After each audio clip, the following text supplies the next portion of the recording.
Hello' guys, welcome back to my YouTube channel. আৰু আপোনালোকে camera সন্মুখত এটা কণী দেখিবলৈ পাইছে, ডাঙৰ কণী, প্ৰায় সেউজীয়া ৰঙৰে হয় কণীটো। প্ৰায় 8-10টা কণীৰ সমানে ডাঙৰ এটা কণী আপোনালোকে দেখিবলৈ পাইছে। আৰু এই কণীটো হয়তো বহুত মানুহে চিনি পাইছে। আৰু এই কণীটো হৈছে ইমু চৰাই কণী। আৰু এই কণীটো ইমানেই টান দেখিবলৈ পাইছে, আমি হেকচু ব্লেড লৈ এনেদৰে কাটিবলগীয়া হৈছে কণীটো। চাওক, আৰু কণীটো ভাঙি দেখুৱাইছোঁ, ৰ'ব, এইটো চাওক।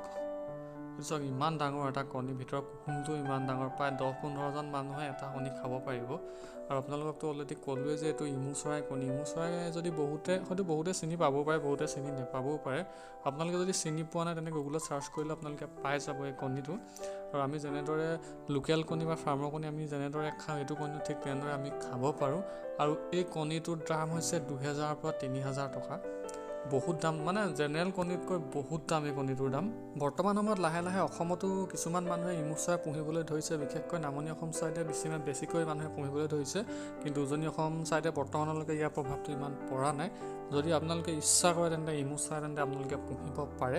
আৰু এই চৰাইটো আপোনালোকে গুগলত ছাৰ্চ কৰি চালে ধুনীয়াকৈ চাই ল'ব পাৰিব, প্ৰায় উট পক্ষীৰ নিচিনা দেখিবলৈ। আৰু কণীটো যথেষ্ট ডাঙৰ, সেইকাৰণে 2000 পৰা 3000 টকাত এটা কণী বিক্ৰী কৰা হয়, যথেষ্ট দাম। আৰু ইমু চৰাই বিশেষকৈ মাংসৰ কাৰণে ব্যৱহাৰ কৰা হয়। ইয়াৰ মাংসটো যথেষ্ট সোৱাদ বুলি কোৱা শুনিছোঁ খাবলৈ, কিন্তু মই নিজে খাই পোৱা নাই আজিলৈকে। তথাপিতো আপোনালোকৰ আগত কণীটোকে বনাই আজি শ্বেয়াৰ কৰিলোঁ। আৰু ভিডিঅ'টো কেনেকুৱা লাগিলে আপোনালোকে জনাবলৈ নাপাহৰিব। যদি আপোনালোকে ইমু চৰাই ফাৰ্ম কৰিব বিচাৰে তেন্তে কৰিব পাৰে বৰ্তমান আমাৰ অসমতো।